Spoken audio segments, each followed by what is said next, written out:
Hi hello friends. First అయితే stove వెలిగించుకుంటున్నాను. First cooker గిన్నె పెట్టుకోండి.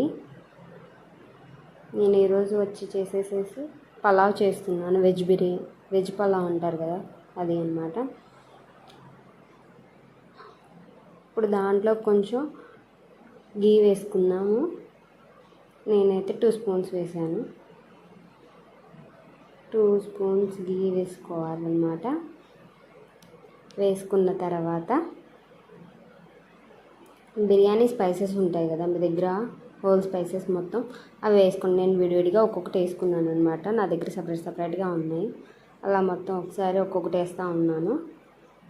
కొంచెం కష్టం అవుతుంది వీడియో నేనే పట్టుకొని తీయడం వల్ల, అవి తీసేయడానికి కొంచెం ఏమనుకోవద్దు ప్లీజ్. అలా మొత్తం వేసేసుకోండి. ఇంట్లో ఏమీ లేనప్పుడు, తినాలనిపించినప్పుడు వెజ్ పలావ్ చాలా బాగుంటుంది. సాంబార్లోకి అయితే నాకు చాలా ఇష్టం వెజ్ పలావ్ అన్నమాట. పెరుగు చట్నీతో కూడా చాలా బాగుంటుంది ఇది. ఒకసారి మీరు కూడా ట్రై చేసి చూడండి. అలా మొత్తం వేయాలన్నమాట.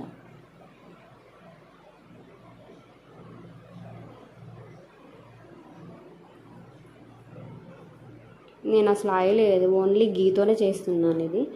ఎందుకంటే మా పిల్లలకి గీతో చేస్తేనే బాగా ఇష్టంగా తింటాడు మా బాబు,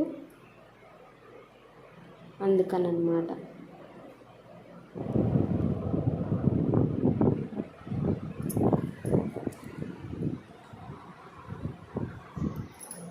ఇప్పుడు ఒకసారి కలుపుకోవాలన్నమాట. మొత్తం వేగాయి అన్నమాట బిర్యానీ స్పైసెస్ కొంచెం అలా.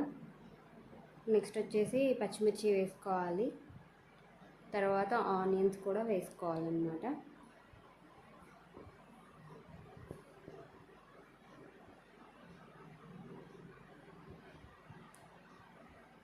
ఆనియన్స్ వేసుకున్నాం కదా, ఒకసారి కలుపుకోవాలి.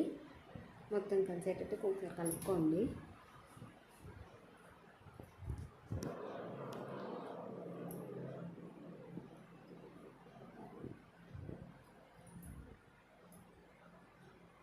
కలుపుకుంటూ ఉండాలన్నమాట. అట్లా సపరేట్ అయితే కొంచెం ఆనియన్స్ త్వరగా వేగుతాయి అన్నమాట. అలా సపరేట్ చేసిన తర్వాత ప్లేట్ పెట్టేసుకుందాం. ఇప్పుడు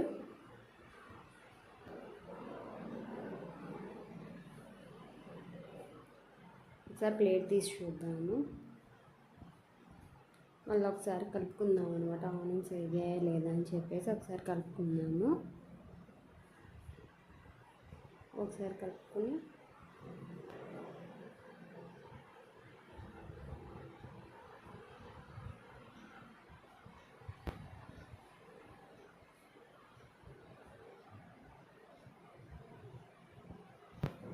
ఆనియన్స్ వేగాయి చూసారా. ఇప్పుడు కొంచెం అలా కొంచెం బ్రౌనిష్ కలర్లోకి రావాలన్నమాట ఆనియన్స్. కొంచెం కలర్ చేంజ్ అయితే చాలు.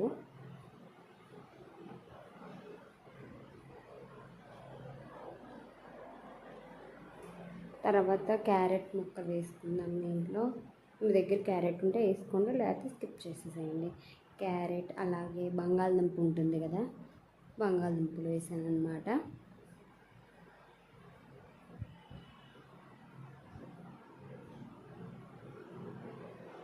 ఒకసారి కలుపుకుందాం. ఇప్పుడు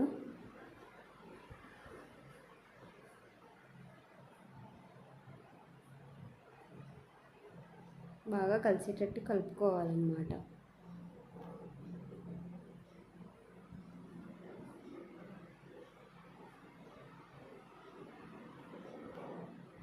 చూసారా మగ్గిపోయాయి, బాగా మగ్గాయి అన్నమాట. ఇప్పుడు టమాటాలు వేసేసుకుందాము.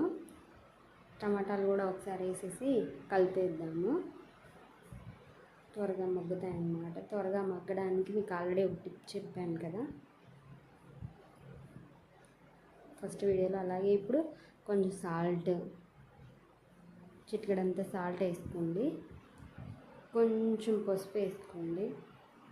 నేను వెజ్ బిర్యానీలో కానీ పలావ్ కొంచెం పసుపు వాడతాను, కొంచెం కలర్ చేంజ్ అవుతుందని చెప్పేసి, కొంచెం బాగుంటుంది అని చెప్పి. ఇప్పుడు ఒకసారి కలుపుకోండి. మొత్తం కలిసేటట్టు ఒకసారి మొత్తం మిక్స్ చేసుకోవాలన్నమాట, కలపాలన్నమాట, మొత్తం బాగా కలుపుకోవాలన్నమాట. కలుపుకున్న కొంచెం సపరేట్ చేసి పెట్టి అలా ఉంచారంటే త్వరగా మగ్గుతాయి, మాడకుండా ఉంటుంది. మూత పెట్టుకోవాలన్నమాట. ఇప్పుడు ఒకసారి మూత తీసి చూద్దాం. చూసారా, మగ్గుతున్నాయి టమాటాలు, మగ్గేసాయి కూడా ఆల్రెడీ. మీకు వీడియోలో కనపడుతుంది కదా. టమాటాలు అలా ప్రెస్ చేస్తే మెత్తగా అయిపోయాయి కదా, టమాటాలు మగ్గాయి అన్నమాట.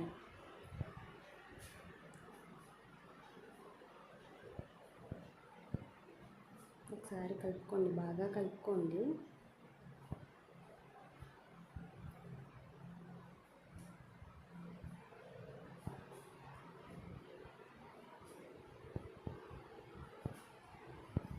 ఇప్పుడు లోటా ఉంది కదా, ఏ లోటాతో అయితే బియ్యం తీసుకున్నామో దాంతోనే వాటర్ కూడా పోయాలన్నమాట. ఈ లోటాతో లోటా నిండా బియ్యం తీసుకున్నాను నేను. దేంతో అయితే తీసుకున్నాను దాంతోనే వాటర్ పోయాలి. నేను దీంతో తీసుకున్నాను అనమాట. దాంతో లోటా బియ్యం తీసుకున్నాం కాబట్టి లోటన్నర నీళ్ళు పోయాలన్నమాట. ఆ లోటాతోనే పోయాలి, అప్పుడే పర్ఫెక్ట్ కుక్ అవుతుంది రైస్ అనేది కూడా. లోటా పోసాను ఆల్రెడీ.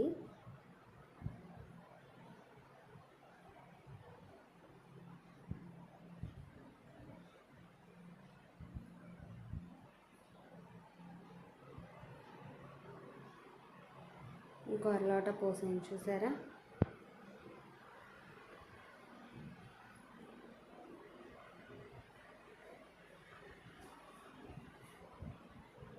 లోటన్నర నీళ్ళు పోసానమాట. ఇందాక ఉప్పు కొంచెం వేసాను కదా, ఇప్పుడు టేస్ట్కి సరిపడినంత ఉప్పు వేసుకోవాలన్నమాట. చూసేసుకోండి మీరు కూడా టేస్ట్కి సరిపడినంత ఉప్పు. ఒకసారి కలుపుకోవాలన్నమాట.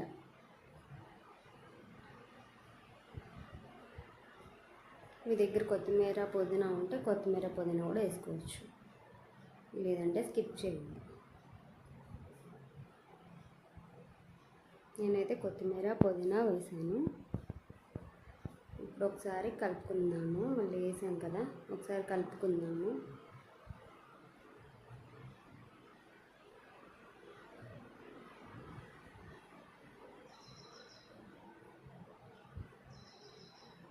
ఇప్పుడు మూత పెట్టుకోవాలన్నమాట. ఇప్పుడు ఒకసారి మూత తీసి చూద్దాం కాగాయా లేదని. ఎసరు బాగా కాగాలి, అప్పుడే దీన్ని వేసుకోవాలి. నేను అల్లం పేస్ట్ వేయడం స్కిప్ మర్చిపోయాను అనమాట, అందుకే దీంట్లో వస్తున్నది కొంచెమే. ఎక్కువ మళ్ళీ మంట వస్తుంది నాకు అని చెప్పేసి కొంచెం వేసాను, ఇంతకు మర్చిపోయాను. మీరు మాత్రం స్టార్టింగ్లోనే వేసుకోండి, అల్లం పేస్ట్ వేయించండి టమాటాలు వేసినప్పుడే. ఇప్పుడు మూత పెట్టేసుకుందాం మనం. ఎసరు మరిగేంతవరకు అలా ఉంచాలన్నమాట. ఎసరు బాగా పొంగాలన్నమాట. చూసారా, ఎసరు బాగా కాగింది, అలా కాగాలన్నమాట. ఒకసారి తిప్పుకుందాం. చూసారా, ఎసరు అయితే బాగా కాగిపోయిందన్నమాట. ఇప్పుడు ఎసరు కాగిన దాంట్లోకి మనం రైస్ వేసుకోవాలన్నమాట. దీంట్లోకి అలా బాగా కాగాలి, కాగిన తర్వాత రైస్ వేసుకోవాలి. నేను ఇందాక ఉప్పు వేసాను కదా, కొంచెం చాలలేదు, అందుకే కొంచెం వేసాను ఉప్పు. మీరు చూసేసుకోండి. కొంచెం సరిపోలేదని చెప్పేసి కొంచెం వేసాను. ఇప్పుడు కాగింది కదా, కాగిన తర్వాత రైస్ వేసుకోవాలన్నమాట. నేను ఇక్కడ వీడియో తీస్తున్నానని మా మమ్మీ వచ్చి రైస్ వేయమ్మా కొంచెం దాంట్లో వీడియో తీస్తున్నా అని చెప్పానంటే మా అమ్మ వేస్తుంది రైస్. ఇప్పుడు దాకా ఒకదాన్నే తీసాను వీడియో, దీంట్లో మా అమ్మకి వీడియో తీయడం కుదరట్లేదు కాబట్టి ఇంకా అలా పట్టుకొని నేనే మేనేజ్ చేస్తూ వీడియో తీస్తున్నాను. ఇప్పుడు రైస్ వేసుకోవాలన్నమాట.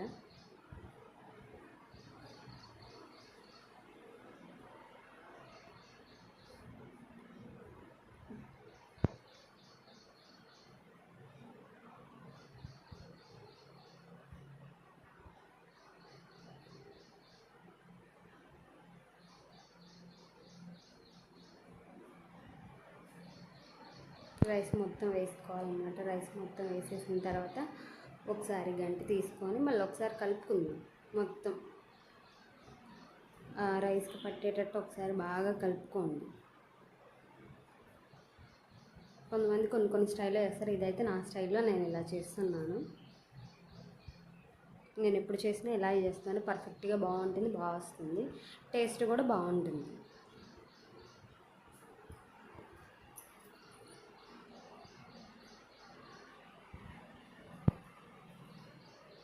ఇక్కడ అమ్మని కుక్కర్ విజిల్ పెట్టమంటే నువ్వు పెట్టు అని అంది. అందుకే ఫోన్ అలా పట్టుకొని పెడుతున్నాను అనమాట. ఇప్పుడు విజిల్స్ పెట్టుకోవాలి, 2 విజిల్స్ వచ్చేటట్టు పెట్టుకోవాలన్నమాట మనం.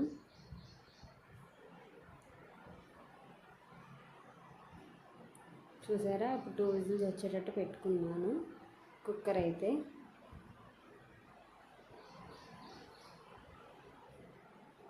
మంట కూడా హై ఫ్లేమ్లో పెట్టుకున్నాను.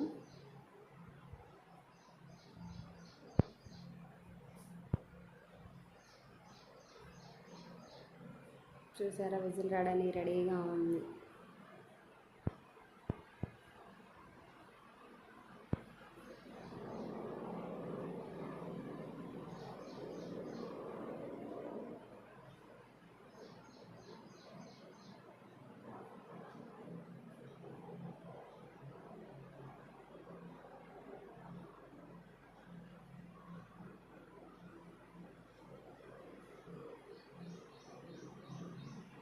వీడియో తీసాక వాయిస్ ఓవర్ ఇస్తున్నాను, ఏమనుకోవద్దు. ఎందుకంటే అప్పుడు డిస్టర్బెన్స్గా ఉంటుంది. మా పిల్లలు, ఓ పిల్లోడు ఏడిస్తాడు, ఓ పిల్లోడు ఫుల్ అల్లరి చేస్తూ ఉన్నాడు.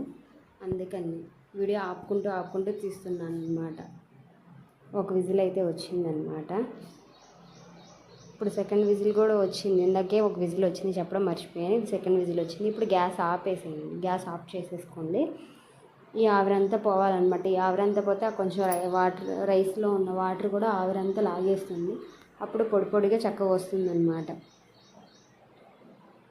నేనైతే బిర్యానీ రైస్ అయితే దీంట్లోకి వాడలేదు, మన ఇంట్లో ఉన్న బియ్యంతోనే వాడాను అన్నమాట.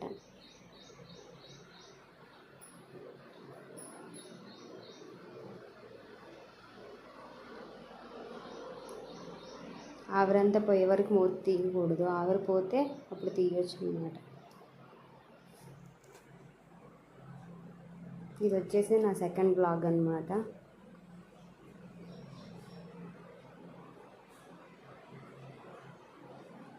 అలా కొంచెం గంటతో కొంచెం పైకి లేపితే అలా పోతుంది అనమాట. విజిల్ ఉన్న ఆవిరి కూడా కొంచెం అలా బయటికి వెళ్ళిపోతుంది. కొంచెం అలా లేపి పట్టుకున్నాను. అలా ఆవిరి మొత్తం పోయాకే మూత తీయాలన్నమాట.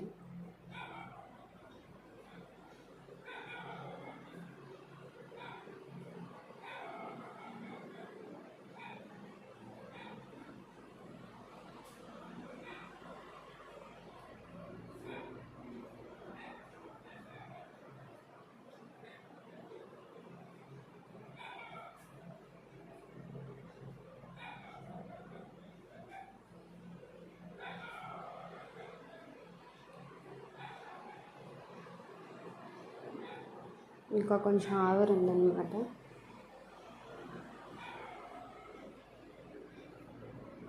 ఇప్పుడు పైన విజిల్ తీసేద్దాము. ఇప్పుడు పైన విజిల్ తీసేసాను, పక్కన పెట్టేసి ఫోన్ తీస్తున్నాను, ఏమనుకోవద్దు.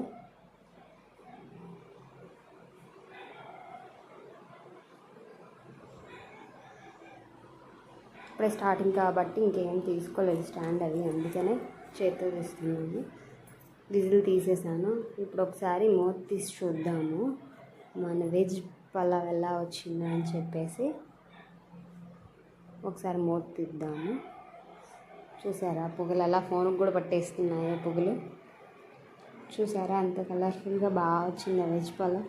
బిర్యానీ రైస్ లేకుండా నార్మల్ రైస్తోనే చేశాను అనమాట. చూసారా అంత కొంచెం పొడిలా ఆడుతుందా, చూసారా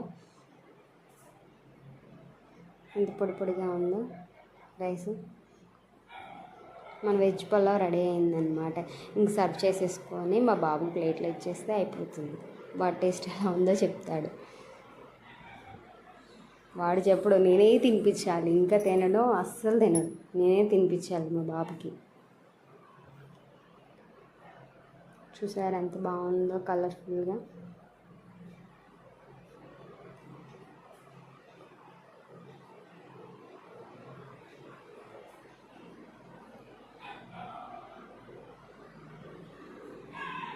ఇప్పుడే కొంచెం ఆవిరిపోకుండా వేడిగా ఉండడానికి మూత మళ్ళీ పెట్టేశాను అన్నమాట. అది కూడా నా కోసం అని చెప్పి కొంచెం ప్లేట్లో తీసుకున్నాను, ఎలా ఉందని మీకు చెప్పాలి కదా, అందుకని కొంచెం ప్లేట్లో తీసి ఉంచుకున్నాను అన్నమాట.